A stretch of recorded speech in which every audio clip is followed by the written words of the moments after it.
Imagine, like, sitting in your weekly team meeting. Hmm. The energy in the room is, a little sluggish. People are just kind of staring at their coffee. And your boss leans forward, taps the table, and says, "We need to automate this workflow immediately." Right. Panic sets in. Exactly. And then, almost before the sentence is even finished, an agentic AI tool on the screen it strings together data from your CRM, cross-references it with your project management software, and spits out this comprehensive, perfectly formatted 50-page strategic report Wow. in 30 seconds. Yeah. That's all it took to do what used to take, your entire department 3 whole weeks. Now, sitting in that chair, you have to ask yourself, are you thrilled that the heavy lifting is done? Or are you completely terrified that you are about to be replaced by a piece of software that frankly doesn't need sleep, doesn't need coffee, and definitely doesn't need a salary? Yeah, I mean, it is the ultimate modern workplace whiplash. Oh, total. Because 1 second, you're just marveling at the sheer utility of the tech, right? And the very next second, you are quietly calculating exactly how much runway you have left in your career. Right.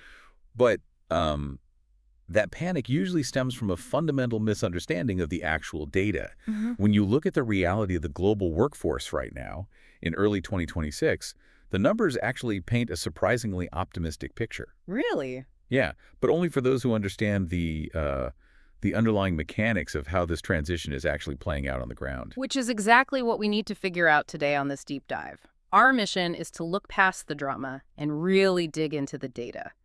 We've got insights from Steve Cadigan. He's the former global head of HR at LinkedIn, combined with fresh 2025 and 2026 data from the World Economic Forum, LinkedIn, and McKinsey. It's a lot of data. It is, yeah. But before we get into the how-to, let's just strip away the fear and look at the cold, hard numbers. If we look at the World Economic Forum's Future of Jobs report from January 2025, the headline number is the one that usually sparks that exact boardroom panic we just talked about. Oh, the displacement number. Right. They surveyed over 1,000 companies representing about 14 million workers globally and projected that 92 million jobs will be displaced by 2030. Mm-hmm. And if you stop reading there, basic math says we should all be freaking out. 92 million jobs disappearing sounds like an absolute economic catastrophe. It really does. But, stopping at that headline is exactly where the narrative breaks down.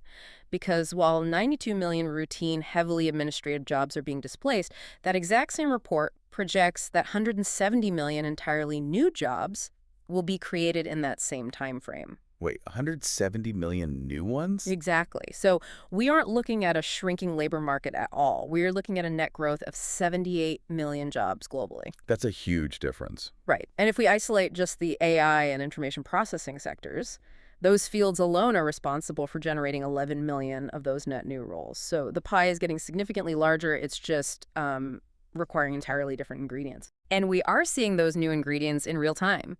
Like if we pull in the LinkedIn data from January 2026, the demand is just explosive.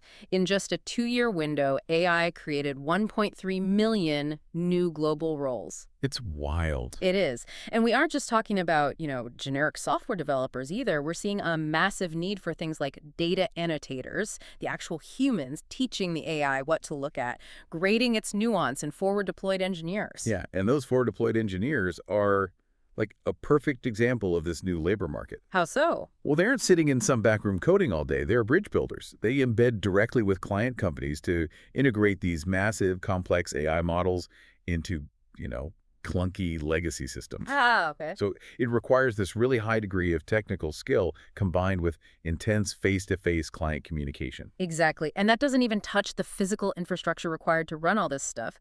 LinkedIn noted an additional 600,000 new jobs just in data centers alone. Yeah, the hardware side is booming. Plus, in the U.S., jobs that explicitly demand AI literacy surged by 70% year over year. But, okay, let's unpack this, because I struggle here. We have to reconcile this massive job creation with the November 2025 McKinsey report. The Automation Potential Report. Right. McKinsey's research reveals that 57% of U.S. working hours are technically automatable with the technology that exists today. And that creates a potential economic value of $2.9 trillion annually by 2030. It's a staggering number. It is. So I have to push back on the optimism here. If 57% of our working hours can be automated today, basic math says we should be losing jobs, not gaining them. Like if 57% of a house can build itself, you don't hire more construction workers. Where is the gap in that logic? It feels like firing half the chefs in a kitchen because you bought a machine that chops vegetables instantly. That kitchen analogy explains the gap perfectly. Really? Yeah. Think about it. If you automate the chopping task is gone, yes. But you still need the chef to taste the soup, adjust the seasoning, plate the dish, and, design tomorrow's menu. Oh, I see. This is the crucial difference between technical potential and economic execution. A job isn't just a single action. It's a bundle of tasks. Automating 57% of those tasks doesn't eliminate the job. It unbundles it. So McKinsey is just saying the tech can do the baseline stuff. Exactly. McKinsey is pointing out the capability. But that doesn't mean a company could just fire 57% of its workforce and expect the remaining 43% of complex, unbundled tasks to somehow manage themselves. We are moving firmly into an era of augmentation, not substitution. Okay, so the AI acts as a tool to elevate the worker's output rather than, a machine stepping in to replace the worker entirely. Right. And take that a step further. Steve Cadigan, again, former global head of HR at LinkedIn, he made a really sharp observation about this dynamic. What did he say? He points out this sort of uncomfortable truth in the corporate world right now. Many companies are actually using AI as a highly convenient excuse for layoffs. Wow. Yeah. When you look closely at the organizational structures of these companies, a lot of those layoffs were caused by entirely different pre-existing business problems. Bad management, chronic overhiring during the boom periods, poor product market fit. So AI becomes the ultimate corporate scapegoat, telling your shareholders, hey, we are restructuring to optimize for the AI revolution, plays way better on a Tuesday earnings call than admitting, we fundamentally mismanaged our growth strategy for the last 3 years. Exactly. It's the perfect cover story. Yeah. But if you strip away all that corporate PR and look at rigorous academic research, specifically papers published by the OECD and MIT Sloan across 2024 and 2025, the data actually proves that AI fundamentally complements human work when it's applied correctly. Do they have a specific example? Yeah, the most illuminating one is actually in radiology. Wait, radiology. That is fascinating because, for the last decade, the consensus was that radiologists were going to be the absolute first knowledge workers to go. The assumption was AI is so good at image recognition, a machine could just read an X-ray or an MRI way faster and cheaper than a human doctor. Right, that was the widely accepted theory. Yeah. But the OECD and MIT Sloan data tracks what actually happened in practice, and it's the exact opposite. Really? Yeah. Despite AI's incredible diagnostic capabilities, like its ability to spot minute anomalies in scans with terrifying precision, the employment of radiologists actually grew by 3% annually. How does that mechanical workflow actually operate, though? Like, if the machine is successfully reading the scan and spotting the tumor or anomaly, what is the human doctor doing all day? So the AI handles the baseline volume. It does the really tedious, visually exhausting work of sorting thousands of clear scans from the potentially problematic ones. Yep. And it highlights the areas of concern. By offloading that massive administrative burden, the human radiologists are freed up to tackle vastly more complex, multi-layered diagnostics that the AI just can't contextualize. Oh, wow. They finally have time to consult with oncology teams or surgeons, and crucially, they can focus on direct patient care and communicating really difficult treatment plans. The AI didn't replace the doctor. It made the doctor infinitely more effective. It shifted their daily focus to the distinctly human, high-value elements of the job, which actually translates beautifully to the broader business world. We see this exact same workflow shift in a real-world HR example that Steve Cadigan talks about. The recruiter example. Yeah. In the past, corporate recruiters might manually read through, say, 500 resumes for a single software engineering role. It's exhausting, and human fatigue guarantees they'll miss qualified people. Now, we aren't just talking about basic keyword filters anymore.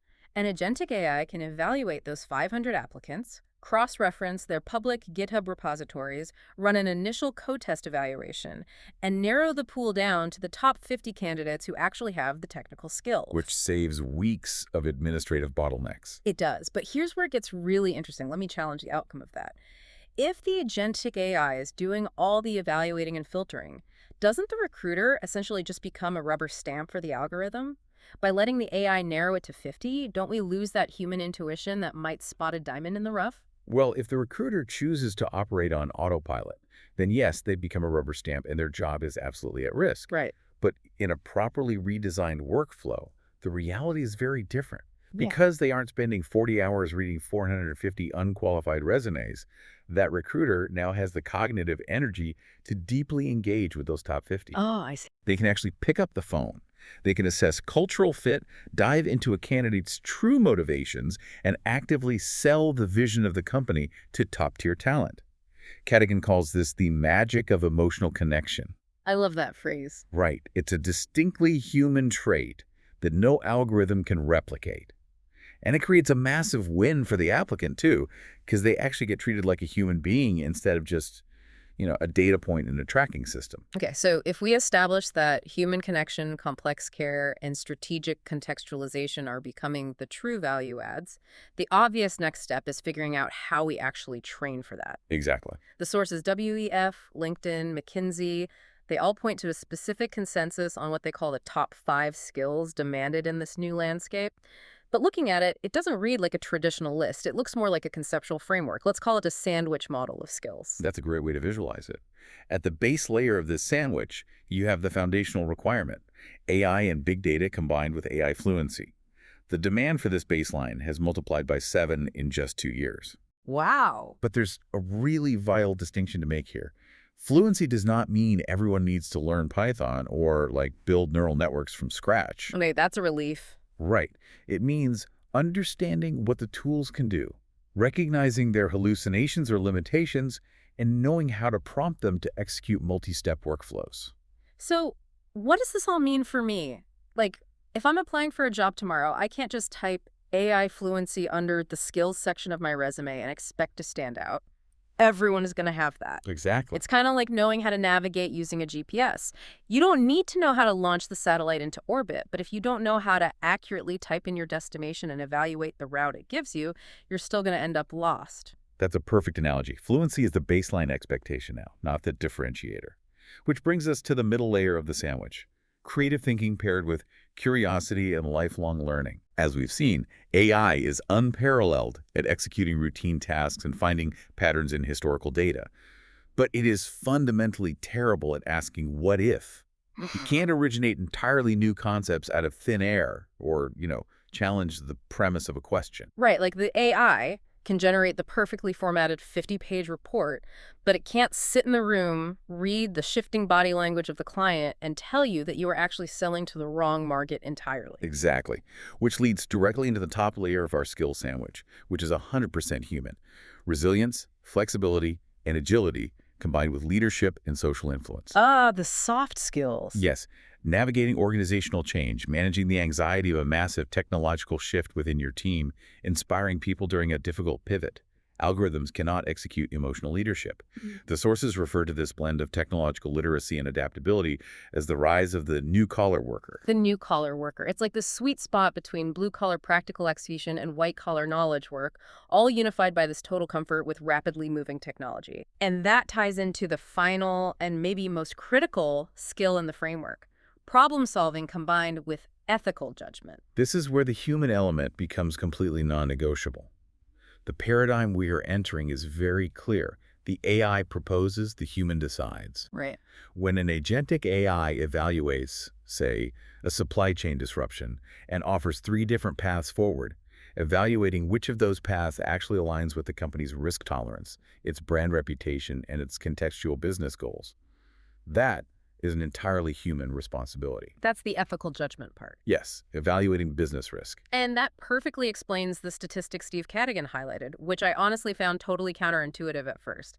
He noted that 75% of companies report that people skills are actually more important now in the AI era than they ever were before. It seems backwards, right? It does, but it makes sense because the hard technical skills are being commoditized by the machine. If every single company has access to an AI that can write flawless code or draft a mathematically perfect marketing plan, the differentiator is no longer the code or the plan. The differentiator is the human applying it. Exactly. The value shifts from the production of the asset to the orchestration of the strategy. Historically, professionals prove their worth by having all the answers. You memorized the formulas, you knew the precedents, you had the static knowledge. To prove you are a new-collar worker today, you have to shift your entire professional identity from having all the answers to asking the best questions. So how do you prove that in an interview? You don't just list what you achieved. You demonstrate curiosity by dissecting a current industry problem and proposing a what-if scenario. Mhm. You show resilience by detailing a time. The data gave you a weird, counterintuitive answer and explaining how you convinced your team to pivot. You prove your value by showing how you direct the tools, not just how you operate them. Moving from the person who has the answers to the person who asks the best questions, it's a massive psychological shift. But, as empowering as that sounds, we have to acknowledge the friction here. Oh, absolutely. It's not easy. We can't just pretend adopting this new color mindset is a smooth ride. If we look at the immediate roadblocks companies and individuals are facing in early 2026 as they try to implement this dance with AI, it is incredibly messy. Extremely messy. The data from the World Economic Forum reflects that friction very clearly. 63% of companies cite massive internal skill gaps as their #1 barrier to adoption. 63%. Yeah, the technology is advancing significantly faster than the workforce can keep up, and this creates a severe ethical and structural hurdle regarding access. Right, the inequality aspect. Exactly. If we look at this purely as a supply chain issue for talent, populations without access to high-speed internet, or workers without corporate upskilling budgets, they risk being entirely left behind. If companies and governments don't address that access gap, usable talent pools are going to shrink dramatically. But even inside well-funded corporations where access isn't the issue at all, there is a massive internal roadblock. Cultural resistance, that classic, well, we've always done it this way mentality. Yeah, Steve Cadigan noted during his time at LinkedIn that culture always beats technology. Always. You can purchase the most advanced, expensive agentic AI enterprise suite on the market. But if your middle management is terrified that automating workflows will diminish their visible authority, or if your employees just fundamentally don't trust the company's motives, that multi-million-dollar technology will just sit there gathering dust. The mindset is the bigger threat. The mindset of the organization is a significantly bigger threat to adaptation than the complexity of the tech itself. Which feeds perfectly into a major warning from the November 2025 McKinsey report. They are sounding the alarm on a severe burnout risk right now. Yes. The tool overload. Exactly. Every single software vendor is pushing a new AI integration, and workers are just drowning in it. It's like downloading 20 different productivity apps to get organized, but you end up spending your entire day just managing the apps. Right. You're trying to get them to sync, trying to remember which AI does what instead of doing any actual work. We're exhausting ourselves trying to be efficient. That cognitive overload is a massive liability. McKinsey makes it really clear that adding technology on top of old processes without actually redesigning the daily workflow is a recipe for disaster. How do you fix that? Organically, redesigning a workflow means removing friction, not adding steps. For example, instead of forcing a marketing team to log into 3 separate generative AI platforms to create a campaign, a company integrates a single AI API directly into the project management software the team already uses every single day. So you reduce the cognitive load of switching contexts, you make the tool invisible so the work becomes visible. Exactly.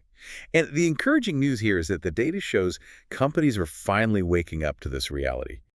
According to the WES, 85% of companies are now actively prioritizing upskilling their existing workforce over trying to constantly hire from the outside. That's a relief. Right. 70% are hiring for specific AI skills just to seed that knowledge internally, and 50% are actively relocating employees from declining, heavily administrative roles into growing, strategic ones within the exact same company. They're realizing the economic reality. It is cheaper, more efficient, and vastly better for corporate culture to retrain a loyal employee who already understands the business than to fire them and spend 6 months trying to hire some mythical unicorn. It perfectly encapsulates Steve Cadigan's ultimate rule for HR departments and individual workers alike. Don't buy AI tools, buy a culture of experimentation. By a culture of experimentation. I think that is the perfect lens through which to synthesize everything we've unpacked today. If we look at the entire landscape from Cadigan's HR experience to the WEF's global job data to McKinsey's economic models, the clear takeaway is that AI is not the villain of the story. Not at all. It is the most powerful sidekick humanity has ever built.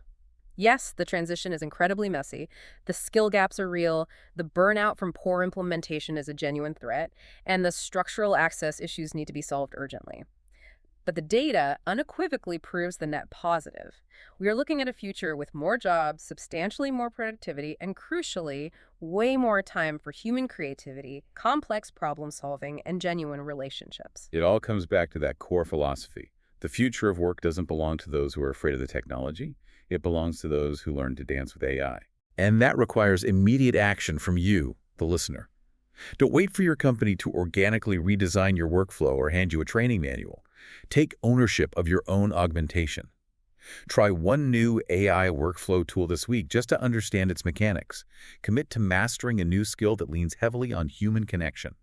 Update your professional profile to reflect not just your static knowledge, but your capacity to adapt. Because the person who prepares today is the person who will lead tomorrow. We've talked extensively today about how AI is your sidekick, how it handles the baseline data so you can do the complex human work. But I want to leave you with a final lingering thought, something the sources briefly touch on regarding ethics and regulation that we are just starting to grapple with. I want you to think about this as you head into work tomorrow. We are learning how to manage AI as a tool, but what happens when AI effectively becomes your manager? That's the real question. Right. Who is legally and practically responsible when an algorithm makes a labor decision? If a predictive AI model recommends that you don't get a promotion based on some hidden data correlation, or suggests an entire department restructuring to the executive board, who takes the blame when the machine gets it wrong? The AI proposes the path, but if human HR is too burned out or too trusting of the tech's flawless output to double check the underlying math, whose hands are really on the wheel?